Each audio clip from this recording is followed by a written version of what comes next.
Sounds like a good plan. I think next year will be better for everybody all around. Okay, so we are going to be going live.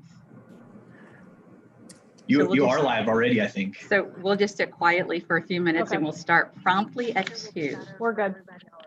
Okay, so we are going to be going.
Okay, good afternoon. Welcome to Tech Tuesday.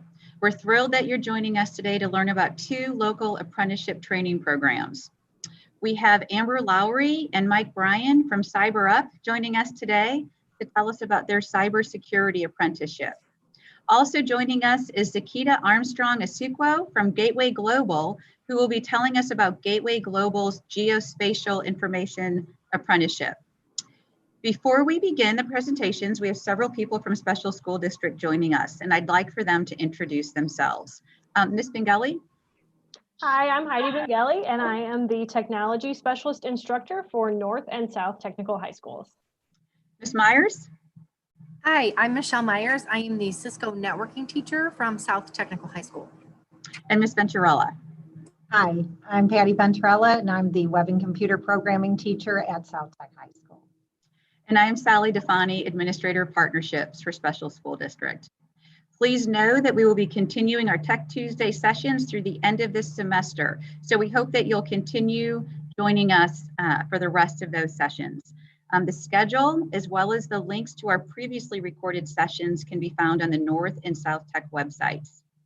As our guests are presenting, please type any questions you have into the chat. We'll start with our friends from CyberUp, and then we'll answer any questions you may have about their apprenticeship. And then we'll have Ms. Armstrong-Asukwo present on the geospatial apprenticeship, and you can ask any questions that you have in the chat for her apprenticeship as well. Okay, we were going to go ahead and start with Ms. Lowry and Mr. Bryan. Would you like to share your screen?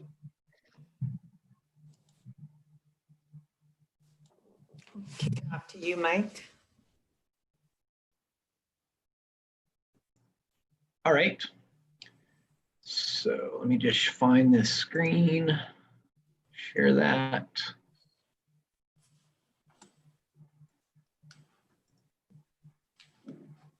All right, can everybody see the title page? Excellent.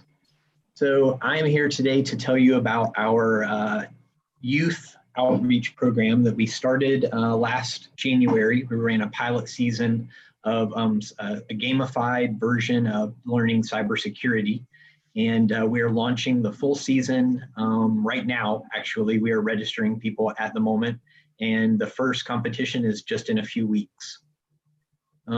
So what is the PowerUp Cyber Games? I'm sure that everybody wants to know. So it's a monthly Capture the Flag competition for middle school and high school students that takes place during the school year. Oops. A CTF is a special kind of cybersecurity competition that's designed to challenge its participants to solve computer security problems and or capture and defend computer systems. We give each team a consecutive 3-hour block of time to compete on a Thursday, a Friday, or a Saturday. The specific day and time within the competition block can be changed each month due to school schedules and team leader availability. The competition consists of a series of challenges that allow students to demonstrate their ability to identify hackers from forensic data, pen test and audit vulnerable websites, recover from ransomware attacks, and more. Student players compete to build their skills through related curriculum learning, either in the classroom or from peer and self-taught methods. After each month's competition, students will know exactly what they got right and where they can improve. The top scoring teams and individuals will compete in the championship rounds to determine the first, second, and third place winners for the season. This is a great way for teachers, parents, and students to learn cybersecurity skills, tools, and knowledge. So the timeline, this is when our competition dates are taking place. You can see they're clustered around the middle of the month. There's a 3-day time period that you get to choose a 3-hour block of time on one of those days, and that's when your team competes. So that means that you're not necessarily going up head to head against anyone. You're playing against yourself and against the clock. So the first one is going to be in, about 10 days, less than 10 days, coming up soon. All right, so now I want to show you guys a demo. If I can find the X, there we go. All right, so can you see the Cyber Skyline? Okay, so Cyber Skyline is our gaming platform provider, which means that they're the ones that invented the game, and we are the ones that are recruiting the people for it to play and participate in the season. Cyber Skyline is really, really good at what they do. They actually are the gaming platform provider for the National Cyber League, which is the gold standard for this type of competition in the United States at the moment. So if we take a look inside Cyber Skyline, I'm going to show you guys an example. In the gaming platform, the students not only have a practice gymnasium that they use to practice the skills and knowledge and tools, but they also have feedback in terms of scoring reports and leaderboards and stuff like that. So if we look at practice gymnasium, you can see my scorecard here in the middle. I haven't done a whole lot of work on it, but I've done a little bit. So the performance index chart on the right shows my progress on those 2 categories. But if we take a look at open source intelligence is all about collecting freely available open source information off of the internet or from images. So the student's instructions is to download the picture of the baby lamb. So I'm going to do that so I can walk you guys through that. And then we're going to answer these questions that are all contained in the metadata. Metadata is all of the information about the picture that's taken that the camera stores. So if we open up, oh no, I'm not going to do it that way. I'll do it this way.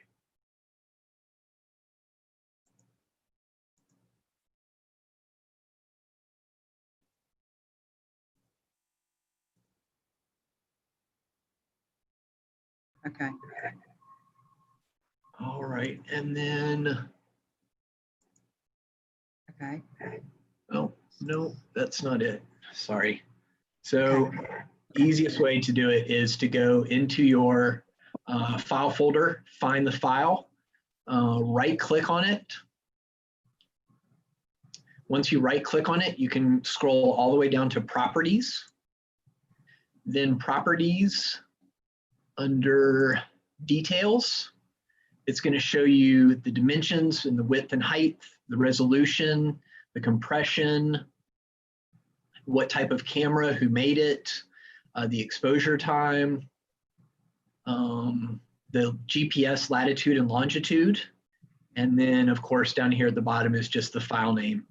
So that's how you would figure out how to answer all of these questions, is you would scroll through this metadata here that's embedded in the picture, and then you would enter in the correct answers in these buckets over here.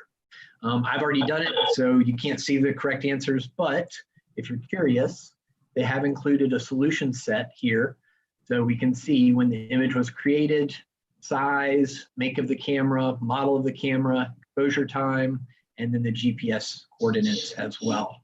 So once you finish a challenge and you've gotten everything right, or perhaps if you haven't been able to get everything right and you had to skip a question, then this little thing will prompt you onto the next challenge. Then you move on to the next one. And this one is really, really simple. This one is called lookup because all of these answers can be found on Google. All the students have to do is copy and paste this into a Google tab, and then by reading a few articles or maybe even just one article, they can find the information very quickly and easily. So that is the basic setup for our Cyber Skyline platform and the practice gymnasium that comes along with it. And if anybody has any questions about that, go ahead and throw them in the chat and we'll get to that after Amber is done with hers. I'm going to stop sharing my screen. And Amber, you can go ahead with yours. Okay.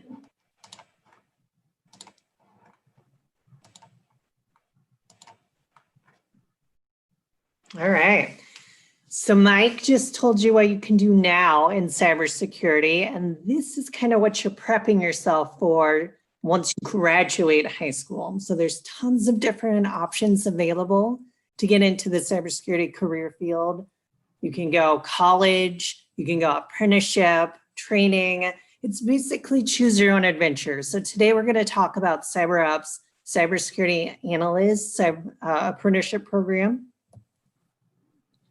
So just briefly, since I know everyone loves agendas, I want to talk about who we are, why cybersecurity, what is the industry even looking for, what the pre-apprenticeship program entails, our actual apprenticeship program, and then we'll open it up for questions. So just in case, as a reminder, my name is Amber Lowry. I'm the program director for CyberUp. And CyberUp's a nonprofit organization whose mission is to cultivate the cybersecurity talent pipeline. We do that through training adults through our apprenticeship program and inspiring youth through our Power Up Cyber Games, what Mike just talked about. So why cybersecurity? There's so many different kinds of career fields available. Cybersecurity is a growing industry. It's great opportunities for career advancement and growth, especially with the pandemic going on right now and everyone's working remotely. Hackers are just taking advantage of that. So the cybersecurity need has just skyrocketed since the pandemic's happened. And then fun fact, according to Glassdoor, the average salary for a cybersecurity analyst is around 50 to 100K. And I looked up for the St. Louis area. So you can also make some really good money doing something that actually gives it back and makes a difference. What is the industry looking for? If you wonder, would I be a good cybersecurity analyst? Are you a problem solver? Do you work well in teams? Are you a lifelong learner? Do you have that grit and determination to figure out a problem and not give up? Then are you a good communicator? So really, this is what the industry is looking for. It's okay if you've never taken apart a computer. It's okay if you don't play video games. There's so many different types of positions available. that if you have these core attributes, you can excel in this career field. And this is where CyberUp's pre-apprenticeship program comes in. We can take, if you had those core attributes, we can take someone off the street and get you trained and ready to be placed at a company. So we have something that's called a pre-apprenticeship program, which really just means the training up front before you get placed. So the pre-apprenticeship program prepares candidates for success in CyberUp's apprenticeship program. All what you need to have, the qualifications, 0 IT or cybersecurity related experience, GED or high school diploma, and then eligible to work in the United States. That's it. We do have an assessment fee of $100 or an application fee of $100, which just covers your background check and just covers some of the basic materials. But that's it.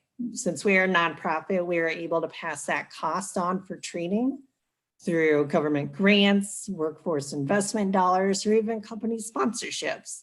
So this is the only potential cost that you would face. So the training curriculum will cover the CompTIA A+, Network Plus, and Security Plus. And what you'll earn at the end of that, you will actually test for the CompTIA Security Plus certification. We will pay for you to take the actual test. Once you pass that actual test, then you'll be able to, you'll be eligible to be placed with a company to begin your apprenticeship program for additional training. But let's say, since you guys are with North South Tech, if you already have one of these certifications like the A+, you can just skip that and keep going. That's fine.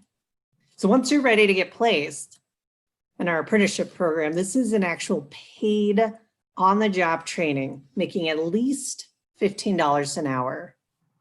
This is where you get your hands-on experience actually in the field. So the only qualifications to enter into that program is to complete our pre-apprenticeship program and have earned a CompTIA Security Plus certification. That's it. What we're going to cover in that apprenticeship program, it's about a year-long training of on-the-job paid experience. But the cool thing about registered apprenticeship programs is that the more you learn, the more you earn. So typically our candidates might start off making around $15 an hour, but they end up typically making around $20 to $24 an hour. That's not bad, just with 1 year of zero experience. And then we're also going to turn on additional curriculum. So then you can test for an additional industry recognized certification. What we're trying to do here are stackable credentials is what we've noticed the industry is really looking for. And then about the apprenticeship program, what you'll earn. So at the end of this year-long program, not only are you getting paid, but you'll also earn your Department of Labor Journeyman certification. You'll earn one more industry recognized certification. We leave this open to whatever is going to best benefit you and the company, but it's going to be industry recognized. And that's about it. So I'll open it up to questions, short and sweet, and we can definitely share these slides afterwards. Wonderful. Ms. Bengali, were there any questions typed into the chat? We don't have any questions at this time. Okay, Ms. Myers and Ms. Venturella, might you have any questions about this apprenticeship or pre-apprenticeship program?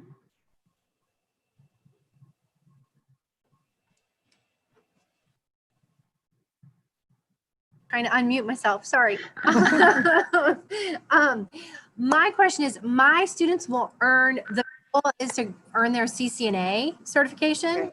So how will that fall into with the CompTIA A+? Is there any overlap, like because they have their CCNA certification that they wouldn't have to take those, or is it required that they get those CompTIA certifications?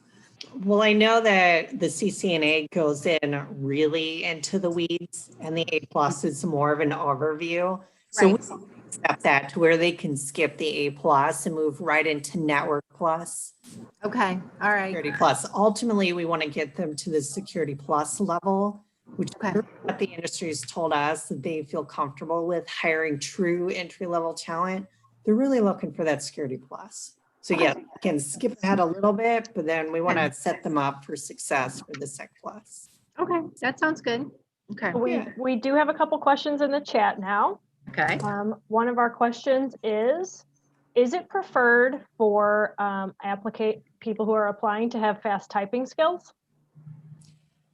Not really. We do a basic assessment test. But I mean, there is some computer literacy skills that you do have to have since this is cybersecurity and we are on a computer. But I guess typing the actual speed is kind of relevant. I don't think we've actually like marked a minimum. So yeah, it's needed because sometimes you go into coding or you got to be able to navigate a Google website for your searches, but yeah, basically whatever they're going to end up anyways from you guys, because I'm sure you guys teach the computer literacy and prep them for the workforce. But yeah, we don't have an exact score for that. Another question is, how do we as students apply for the program? Yeah, great question. So you can just go to our website at wecyberup.org/candidates. So that's wecyberup.org/candidates. And that's where you can learn a little bit more about our program. And then there's this large orange button down at the bottom that says sign up now for an information session. And you just click on that. And the next information session is going to be January 12th and 14th, I believe. And it's also a remote session, but you do have to sign up and actually attend. That's your first step to actually applying for the program. We have a morning session and an afternoon session. Ms. Lowry, do you think it's too early for students who are graduating in May to participate in that January session? That would be a good time for them to do that. Okay, great. Yeah, because realistically, the next time we'll probably have an info session might be June. And by then they kind of want to already get started and prepped. So really, since we have a great partnership with you guys, we know the caliber of students that are coming through. So we would be able to help kind of transition and get them prepped. So then once they graduate, they can hopefully enter the workforce ASAP. Perfect. Ms. Bengali, any other questions? There was one last thing, not a question, but someone had just mentioned, can we have a link to this? So for those students that would like, this recording will be available on the North and South Tech website. So you can always go back and see this information again and hear that website web address again from Ms. Lowry. Absolutely. Thank you. I Okay. did have a question. Could I ask Good. that? Okay, so on the pre-apprenticeship program, when they do the training on the Security Plus and Network Plus, is that all online curriculum that they can do self-paced, or are there classes that they attend, or how does that work? So we actually have two options. Yes, they could do it self-paced. Online, we do have pre-recorded videos of our lessons that from a live instructor, one of our live instructors already recorded. So if they're the kind of student who doesn't need a more set schedule, a live instructor, but it's still virtual, then they can do the pre-recorded sessions and go that way. But if they're the kind of student who also, depending around the funding we receive, sometimes we still host cohorts. Like, for example, we just had one kick off last week. That's meeting once a night, 6 p.m. to 9 p.m., 1 day a week, a live instructor, but because of COVID, it is through WebEx. And then we teach the class that way. So I guess really we try to meet the candidate where they are and best assess which path is going to be kind of best for them. Very good. Anything else, ladies? Any other questions? One more in the chat. Okay. The question is, are there any programs for job shadowing that are available? So job shadowing in the cybersecurity career field is a little more challenging. Typically, people are looking for security clearances, and due to just the nature of the job, that's a really tricky. We've tried to in the past, but yeah, it's cybersecurity. It's security stuff. Everything's so sensitive. So we are trying to work with other organizations like SLIP to help with that kind of placement or job shadowing. But we do have also on our website, under our youth programs, there's resources. And then you can actually download an app, which is a day in the life of a cybersecurity professional. So that's kind of our next best thing that we have from Security Advisory Alliance. It's just, Mike, do you remember what the app's called? Like if they just want to search for it on their phone, like. It's got a weird name, like life health. Oh, what is it? Yeah. I can look it up. We can also send you that information, but it's basically, if you just go on our website under the youth stuff, and then instead of CyberUp Power Games, it's additional resources, and you'll see 4 different tabs. And one of them is going to be download the app now. And that's another way that you can kind of job shadow a real professional. And you can also build your cybersecurity resume and kind of identify now what your strengths and weaknesses are of maybe potential areas that you might be just a natural fit in. And the app's free also. That sounds like a great resource. And I would also encourage the student who's asking that question to speak to his or her instructor at North or South Tech, and let's have a conversation about a possible job shadowing later in the school year. Yeah. Okay. All right. Well, thank you so much, our CyberUp friends. That was fantastic. And I think we're going to move on to Ms. Armstrong Asukwo with Gateway Global. And so if you would like to share your screen, that would be great. Yes, I will. Thank you.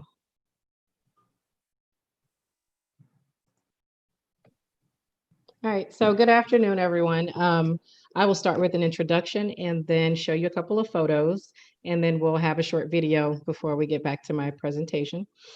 So my name is Nikita Armstrong Asukwo. I am the founder and president of Gateway Global. Gateway Global has 2 units. We have a nonprofit unit, which is American Youth and Business Alliance.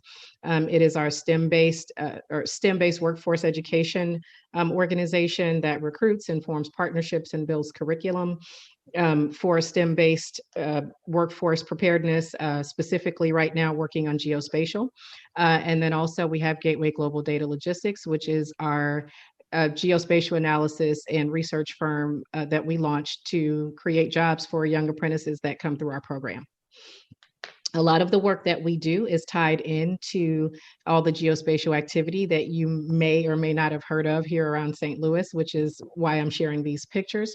So for those of you who have not been following, St. Louis has been fortunate enough to keep the National Geospatial Intelligence Agency here in our region, and they are building a $1.7 billion complex right in North St. Louis City, just near downtown. That is where the ground is. If you can see, it is massive, and you can see the arch from there. That's currently the spot where they're building. I just want to give some context. Mm-hmm. This is the rendering of what the expectation, for the site to look like once all of the buildings are completed. This is the federal complex, as you can see. Again, it's a rendering, but what's really important to note here is that outside of that federal complex, there will be tons of contracting employers that are either here now and some that are actually planning to set up offices here that will be hiring a great number of people, just like NGA. We often talk about how many jobs will be available through NGA and neglect to talk about all the indirect jobs through contractors that will be opportunities for young people once this site is complete. That's really important to note here. Industry is a big part of this. And this is just the final picture so that, again, you have some context and you can see the amount of space that this federal complex will be taking up essentially in North St. Louis. But then again, all of the development around it will include not just new residential, but also a lot of new offices and employers that will be here ready to give you career opportunities and help you on pathways once you complete high school and or higher education. So with that, I will go into a video that I found through one of our partners, ESRI. That's actually the software that we use when we're doing our training. And you'll be able to see, just get an overview of how it says here GIS in the time of COVID. GIS stands for Geographic Information Systems, which is actually technology application related to geospatial science and technology. And so we use the two interchangeably, although they are different, but you'll be able to see here why this industry and this technology and this pathway is tremendously important. Can you guys hear? We're not seeing the video. Okay. I'm going to stop share and then share it again. Yeah, that's the best way to do it. Okay.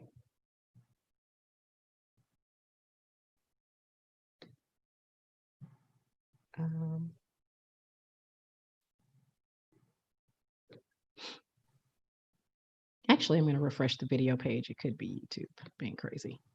And now I will share again. Let's see.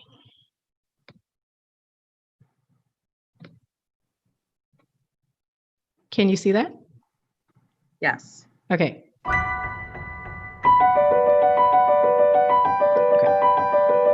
As our world gets smaller, and what happens somewhere else hits closer and closer to home.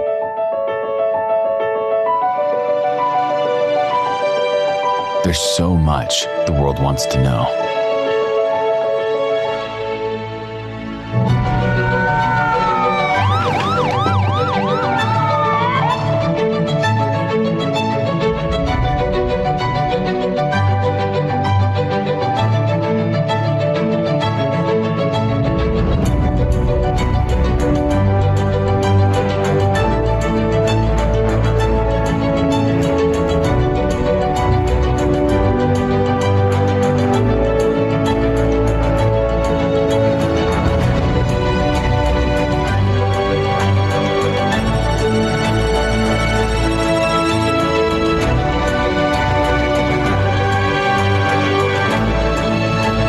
We don't know a lot of things. I think there's a lot of questions out there. People very insecure.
It's not enough to know we're interconnected.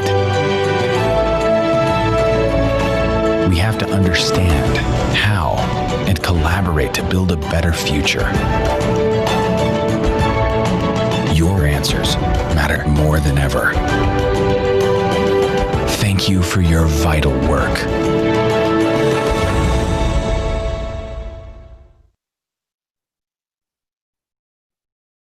Okay, that was a very intense video by ESRI, but again, just demonstrating the importance of not just geographic information systems, but geospatial intelligence, which we'll go into in the presentation.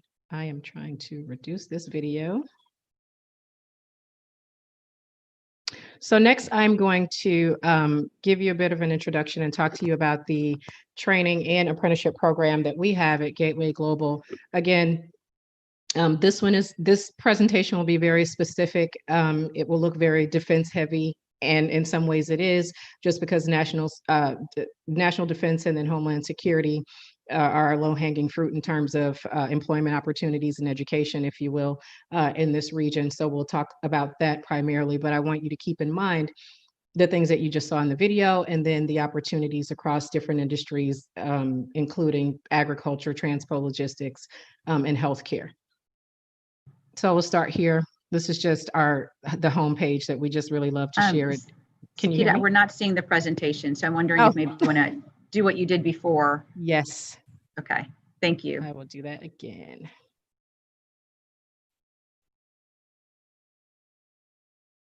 Okay.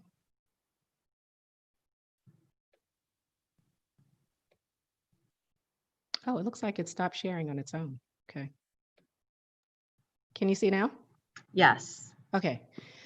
All right. So this is the homepage for Gateway Global American Youth and Business Alliance, which again is our nonprofit organization that holds the Geospatial Intelligence Specialist Training and Apprenticeship Program.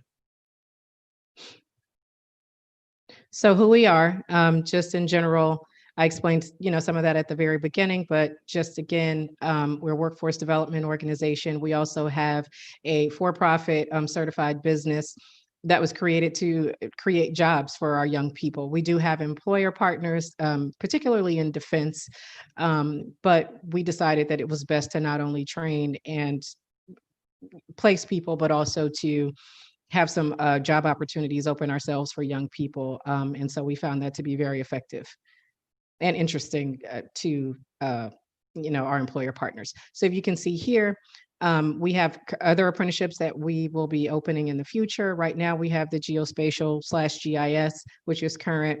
Networking engineering, that actually should be updated. That's not current, but the network engineering and security IoT, and then industrial IoT is something that we're working on with another partner. And then robotics and artificial intelligence, those are ones that we're planning to open as well in the near future. So many options, all using geospatial intelligence and GIS as basically launch pads. These are some of our partners, as you can see, USGIF, I'll talk about them a little bit later, T-Rex County, GeoFutures. For those of you who don't know, GeoFutures is a 28-person committee, a regional committee that was put together by St. Louis Development Corporation. I'm one of the 28 committee members, and what we did together since last October was help to put together a report of about 120 pages of a regional economic development plan specifically for the geospatial industry. And so I say that to say that we are working very hard to ensure as many opportunities as possible for young people in the region in this space. So here are some quick definitions. Again, I mentioned that I would differentiate geospatial, GeoInt, and GIS. Geospatial is the data related to geography or some location on Earth or in outer space. If you've been following all the activity in outer space, it's kind of exciting. And then GeoInt, Geospatial Intelligence, which is one of the national accreditations that we offer, is the geospatial data that uses imagery to analyze topography, natural and man-made land structures, as well as activity-based intelligence, human geography and dynamism, or human terrain, as it's called in some spaces. And then GIS, or Geographic Information Systems, is the technological application used to collect and analyze and report that data that we find just all over Earth. And then, again, the translation is that these are all really fancy ways of saying that we know how to map things. And here's why this work matters, which I find whenever we have presentations with young people, they get excited about this part. We're happy about that. Why this work matters. You should know that this is critically important, again, not just for all those sectors that you saw in the video, but for bigger picture issues like national defense and homeland security, food security, and all of these things. This is extremely important work. These are some of the areas where the United States will fall behind globally without innovative workforce and education solutions. All of this list, I should say, was collected from the World Economic Forum, World Trade Organization, and we compiled the list from the data that we found there. So if you see this list is pretty long. We consider it very long. Sustainable energy, outer space. If you've, again, have followed Space Force with the United States Air Force, global soft power, advanced fatal weaponry, allied infrastructure assets, 5G, which I'm sure most young people are following all the happenings with 5G, artificial intelligence, robotics, geospatial intelligence, and of course, high-speed rail and other sustainable transportation. We are determined to get young people very interested in these spaces so that we continue to move forward and not fall so far behind. But that is what the trend is right now. So for Gateway Global American Youth and Business Alliance, we have career pathway support. This is how it works. When we train you, we have a 12-week training, and I'll go through some of the detail of that. And then we have the apprenticeship program.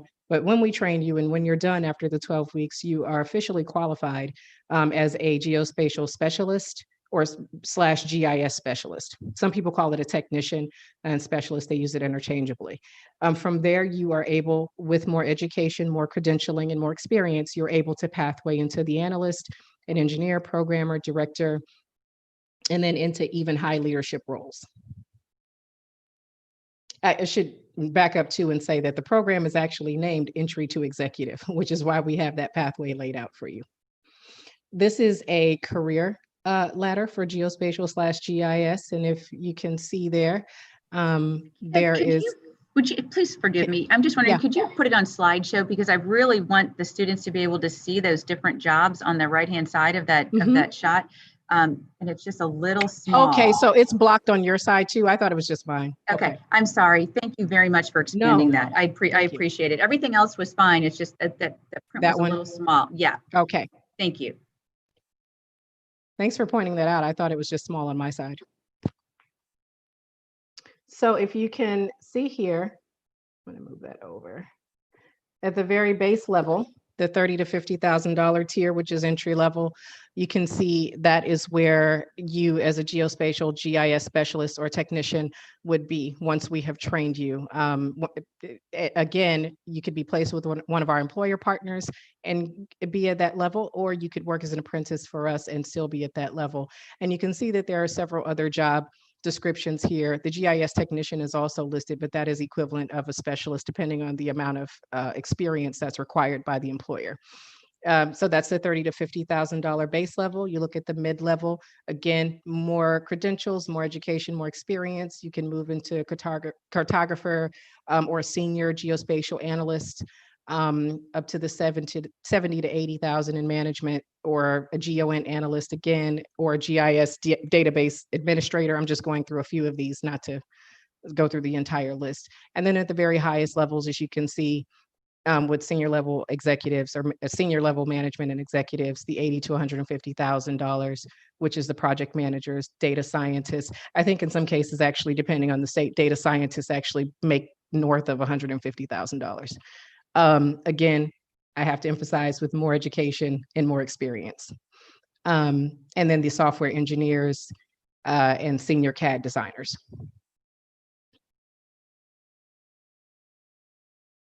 This is just some data that we collected, and we wanted young people to see so that you have some idea of what the job scene across the United States is like in terms of the numbers. And to be honest, these numbers are probably twice as high by now, because we give this presentation all the time, and we didn't update the numbers since the last several months. But when I went back and looked at them, the numbers were higher. So if you just multiply all of this by 2, that's the numbers across the US right now. These jobs are steadily growing because of the converging sectors, which you'll see later, or we'll talk about, where geospatial can be used in all these different industries. So there's several different industries that use geospatial technicians or specialists for different aspects of their technology enterprise. So here again, the GIS developer, data scientist, all of these numbers are significantly high on the left side of the screen. But in particular, I want you to focus on the geospatial specialists or GIS specialist. It is at that time almost as high as the GIS developer. That means that at the entry level, where you would be coming in as a young person who's just graduated high school after our training or apprenticeship, or if you're a freshman or sophomore in college, because we're working now with some universities as well, working through our apprenticeship, you could still be at that level if you remember in the pyramid and making that same amount of money in this type of role, which is why I highlighted it. Very important. So transferable skills now and next generation talent cultivation, which is most of what our mission is about. Geospatial converges with other critical industries like AI, network security, Internet of Things, also cybersecurity, which you see here. Mike mentioned, and I wrote it down when I was looking through your presentation, the GPS coordinates actually during your presentation. And that's something else that I wanted to highlight. So you could very well be interested and go into a cybersecurity field and have also some geospatial background, because the industry trends are showing that you're more than likely going to need it to be able to locate whatever kinds of cyber threats are taking place, depending on what level you're working at. So again, AI, network security, cybersecurity, IoT, and also now IIoT, which is Industrial Internet of Things. And the market sizes by 2025, the research that we found shows that the market by 2025 across the US, geospatial analytics is at 134 billion, cybersecurity 259 billion, AI 391, and IoT is in the trillions, which again is very linked to geospatial science and technology. You will not be able to be successful in IoT without using geospatial science or GIS. This is an overview of our training, and this just shows basically everything that the student learns during that 12 weeks. If you can see here, I'm gonna move this around so I can see. So we have an online platform. Again, it's 12 weeks. It's all virtual. We started with a hybrid model. COVID and all of its craziness helped us out. We have amazing instructors. Our lead instructor is a PhD candidate in geospatial biology with about 12 years of expertise in this space, and he loves teaching, which is very helpful for us. He loves teaching virtually. And then our backup trainer has a MS in, that's a Master's of Science in Geographic Information Systems, and we're also hiring another person with the exact same credentials. I bring this up so that students understand that the instructors that are teaching them are highly qualified. These folks know what they're doing. They've been doing it for a very long time, and they are able to give all the ins and outs to get you prepared to go to work and or prepare for more education and experience. So again, 12 weeks online, all the lessons. Right now we're using Google Classroom. We are moving to Instructure, Canvas. That'll be our next move in our next cohort in January. They have short quizzes, pass, fail. I mean, it's everything that our course is the equivalent of an intro to geographic information systems at a freshman college level, basically. They are learning on the ArcGIS platform, the cloud version, not the desktop version. The curriculum, as you can see, includes map design, outputs, geodatabases, processing, digitizing, and then we have our USGIF approved GeoInt, which we are actually the only non-university in the United States to be accredited by this body, USGIF, which is the world leader in geospatial intelligence. So we're super excited about that. So every young person who goes through our training or in Missouri or in the St. Louis region who goes through our training will have that national credential and can take it pretty much to any defense employer and have a preference from that employer. Skills and capabilities after receiving the training, and this is only training, it's not even at the apprenticeship that follows the training. So they have the capability of working again with ArcGIS Online. This says ArcMap and Catalog, but we've recently decided not to do that because ESRI is phasing that out. So we're not even going to bother with it. We're just staying with the most the highest trending software that they have. They have the ability to edit points, lines, and polygons, utilize, manipulate layer symbology. You will be able to create selection sets, and understanding queries, data sets, features, feature classes, shape files. And to many of you, that might sound like a bunch of gibberish right now because you don't know what that is. But the reason why it's important is because we take a stance of, merging the social sciences, as it were, with the hard science, so that you understand while you're being trained on all of this technical stuff, that you also understand what the big picture is, how it's related to the work, and all of your projects are based on real world work the entire time. Again, marrying the social science with the hard science. And so that goes into, some of you who are interested in those social sciences, or in a political science, or in agriculture and things of that nature, or history, actually, many different avenues you can take. You can benefit from having this credential. So we're at the end, and this is just our screen of what to do next. You've seen the video, you've heard the presentation, you've learned somewhat of the importance of the career in geospatial. We have a registration process that goes either through district partners that we're working with, or you can come directly to our website. We also work with career centers, workforce investment boards, and again, this is just an opportunity, a huge opportunity for you to get stackable credentials. I should also mention that DESE we've been working with them for over a year. So I think after January that our stackables will be eligible for high school credit. So if that's of interest to some of your 11th and 12th graders, that's a really big deal for us, because we wanted to be able to offer them something while they were in high school that kind of, mattered while they were in the school day, in addition to the stackables and the employment opportunities.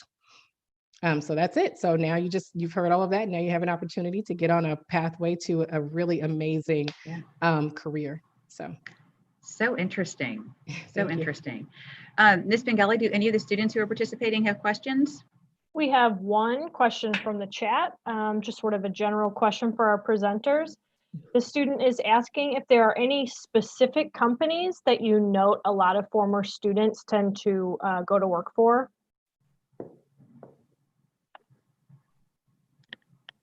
So I can start by saying that what we have, so we just graduated our inaugural cohort over the summer.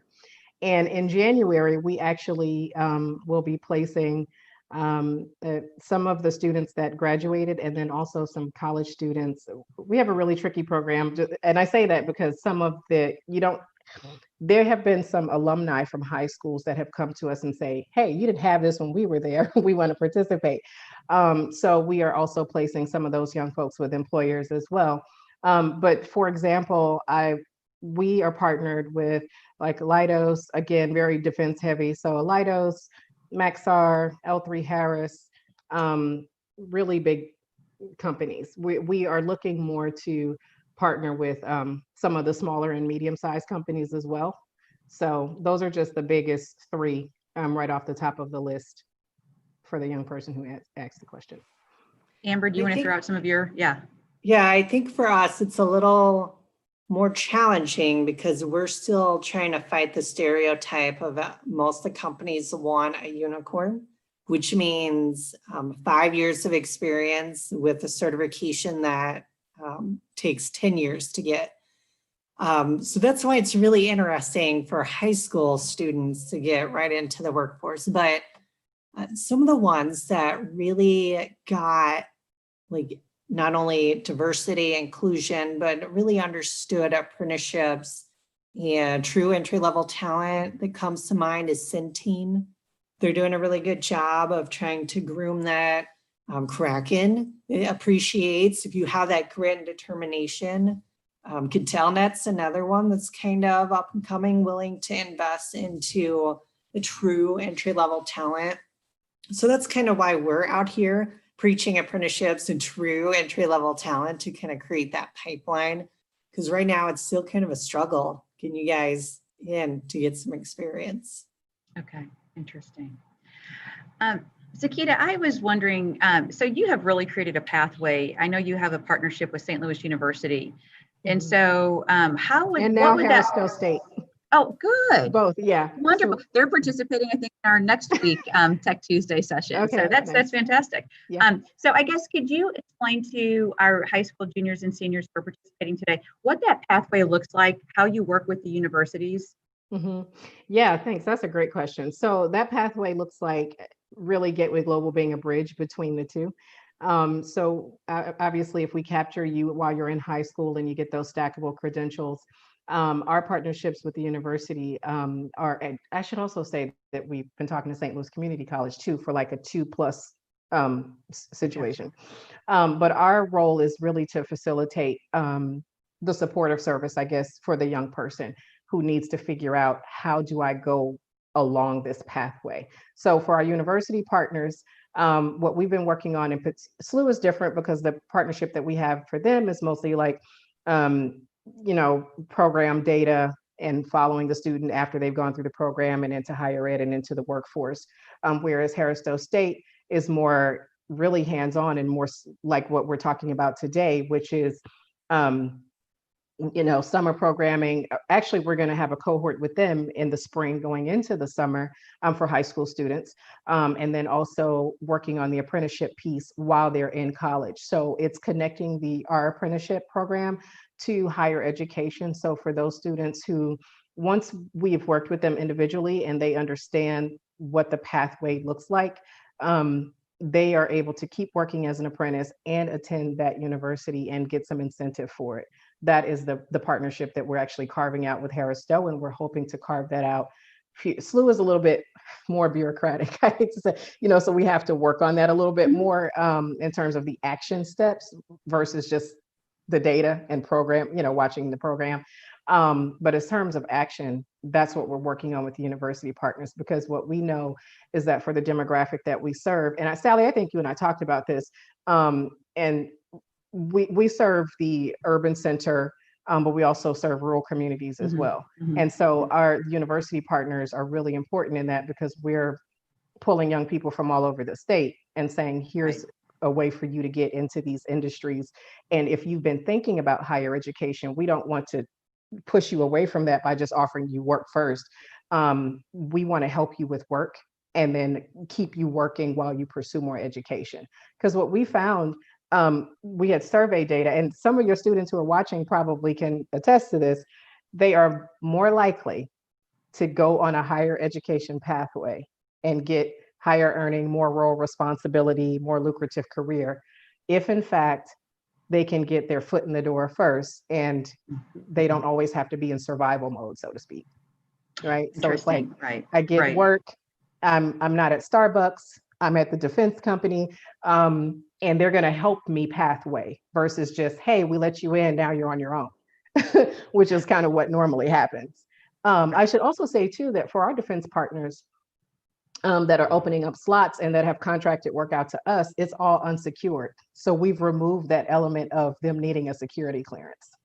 Interesting. Yeah. Okay, that's fantastic. So we're really lucky here in St. Louis. So if a student is interested in this geospatial field, and it sounds like there's so many different opportunities, you would be a great first step for those students. And you can kind of, talk to them, hear what their interests are and what they'd like to do. And you can share different opportunities and different pathways with them here locally. Okay, that's fantastic. That's how we've designed it, so we can help them figure it out. Yeah. That's great. Does anyone else have questions for Zakita? We do have a request for the link for the application for the Gateway Global internship. Oh, okay. So the website, should I put it in the box or? If you want to put it in the chat, I'll go ahead and post it out to the live chat. Perfect. Okay, I'll pull it up. I'm sorry, I didn't have it. That's okay. No Okay, worries. that's great. Zakita, can you type and talk at the same time? I have another question. I can, yeah. Go ahead. Is that overview of training sheet that you shared on your website? It is not on the website. It's actually something that I share during the presentation, or I usually email it out to school leaders. I can send it. Fantastic, and then I'll share it out. That would be great. Yeah. Okay, we'll get that link in there. Yes, I am. My computer's moving very slow. Oh, no, here, it's up. I'm gonna get the link in It's a very simple application form. I mean, once the application is submitted, then we just kind of go from there, helping the student to find their way through all of this. So that's it right there. Yeah. That's great. When will the NGA facility be completed? Right now they're saying 2024 or 2025, actually, I think. Okay, sooner than I thought. Okay. Yeah, great. but what's interesting is that the employers are actually getting prepped now. Everybody's working now for that opening. Fantastic. So, Wow, such great information. So are there any other questions from our group or from our students who are participating? There are no other questions in the chat. Okay. Well, I think this will conclude our session then. I can't thank our guests enough for sharing this wonderful information with our teachers and with our students. And we really appreciate your time today. Thanks for being here. Thank you. I'll go ahead and we'll log off. Thank you, everyone. Bye. Have a Thank good you. day. Bye.